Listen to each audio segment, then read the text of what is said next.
Good morning. My name is Seth, your Metro Detroit real estate expert, and today with me, as always, Mr. Steve Frost, best loan officer in the world. Today, Wow. Thank we're you. gonna we're gonna go through mostly rates. We're gonna talk about rates because inflation data came back. It came in higher than expected.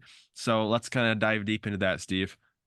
Sure. So yeah, we have had a rough go for interest rates the last 2 weeks really. So last week we received the BLS jobs report, Hmm. which we were kind of worried about. That was that we were expecting the job market or the labor market to produce 200,000 new jobs, and it came back at 303,000. Which really was a bad day for rates. And then this week was inflation week, and so we saw a little bit of light data, and things are actually pretty positive going into yesterday.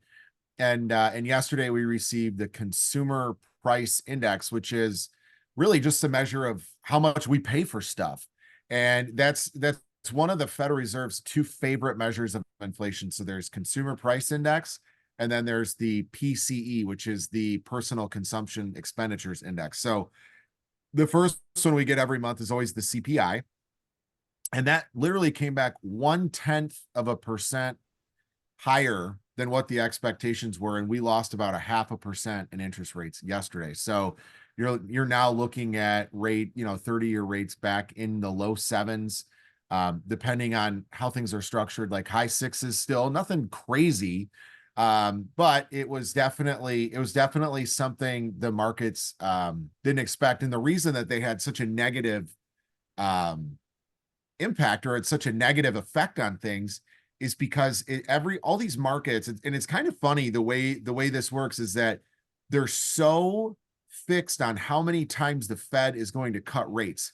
Hmm. And so what they do is they have these different rate tracking indexes and markets, essentially, where they're like trying to predict what the Fed's going to do. And the reason that it makes things so volatile is because you have all these different people that are trying to make money based on what the Fed is going to do. So when there's money, there's emotion.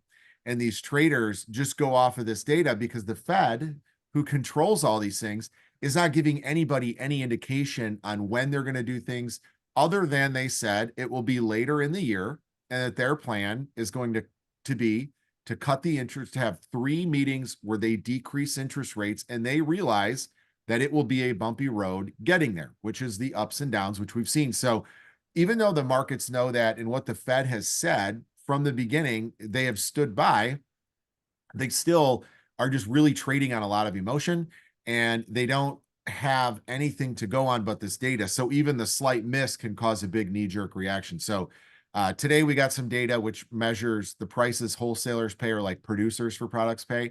That actually came back a little bit under and right at expectations, which feeds directly into the personal consumption expenditure that we get later this month. So that was positive news. We saw a little bit, not really a bounce back from yesterday, but we stopped the losses, and things improved slightly. So it's just really going to be more of watching for these things as they come out and start to trickle into the market. So been a little bit of a rough ride for rates for sure.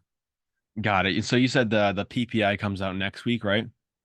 So PPI, that's producer price index, came out today. Oh, it came So out today. yeah, Okay. that number really stopped the bleeding, and improved things slightly.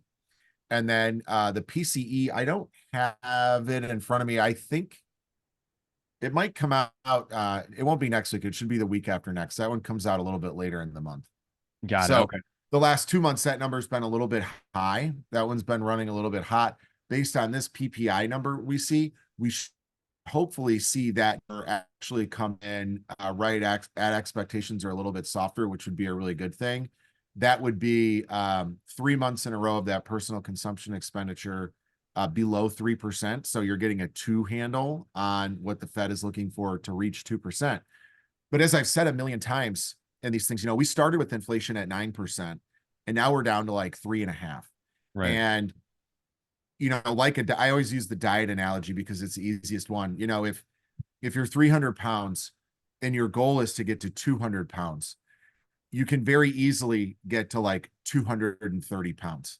that first 70 pounds, which seems like a boatload, can come from a very small change in habits and starting to have some movement. But that last 30 pounds, that's going to hurt. And that's where we're at. This is the time when we have to be hungry. This is the time when we have to go to the gym, even though it's rainy and we watch Netflix until 1 o'clock in the morning. This is the part of getting inflation down that's painful. The bright side for mortgages, though, is that we're seeing the difference between the 10-year treasury and the 30-year fixed. We're seeing that spread. So at the peak, that was like 3%, and now it's coming closer to like 2.5%. And we're continuing to see that spread narrow, and that's because we do know that we've reached the top of the Fed's hiking cycle.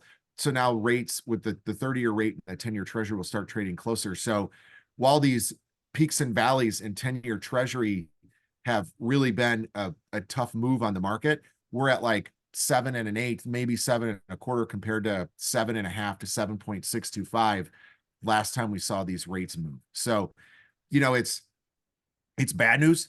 It's definitely a bump in the road. Rates are high. But at the same time, we're still overall, the growth rate of inflation is much lower than it's been, number one. And number two, and it's visible. So when we look at next week, when we look at mortgage and home purchase applications, we will see that number drop. And for somebody that's in the housing market, that's a first-time buyer, or that's your FHA buyer or something like that, this is the time that you can get into some of these homes without as much competition, because when rates dip back into the mid sixes, 30 to 45 days ago, I'm back to doing loans where we're helping people buy houses $50,000 over asking, and we're executing on $30,000 to $40,000 appraisal guarantees because they have the money for it, and they found a dip in rates, and they're like, hey, this affordability's here. So for the people that are out there right now that maybe don't have that perfect scenario or that big down payment or whatever it might be, this is the time that you can secure a home. And I'll tell you, from experience. So I had clients, and I'm not making any of this up, that closed on homes in October and November of last year. They closed at interest rates between 7.5% and 7.75%. There were 4 of them in particular that were in conventional loans. All of those clients closed in the month of March at interest rates of 6.625% with like $900 in closing costs. So we dropped them a full percent within 4 months of buying their house. And one of the loans was like a $378,000 mortgage. That person saved $3,780 a month in interest, and they still secured the home that they really wanted during a time when rates were high and the market had less competition. So these refinance stories, they happen all the time, because what happens is, as a loan officer, I've got a list, won't show too much people's info, and you keep track of that, and you look at it every day, and I'm like, my list is sorted by interest rate, closing date, and loan amount. So every day that if I see a dip in rates, I can come look right at my spreadsheet and be like, oh, we've got an opportunity, let me call them today. And so and most loan officers should have something like that on their desk. Yeah. That's awesome, Steve. I appreciate So all your it's insight out there. today. It's awesome. It's hard to believe. And for a guy like me, because I'm in the mortgage business, so a lot of my clients are like first-time home buyers and like low down payment people and things like that. When these rates go up like this, I actually usually see a little bit of a tick up in business. Yeah. And then when the people that are really well set up, and the cash buyers and the people, these big down payment, all these things are in the market fighting for these homes, is when my refis pick up, because I know that rates came down and we're managing that for clients. So awesome. Thanks, Steve. I appreciate it. Next week, we should have a lot more data as far as the housing market goes. Usually that comes out right around the middle of the month for March. So I'll update on that. Anything else that you have to add today, Steve? No, man, that's it. All right, perfect. I appreciate you. All right, see you later.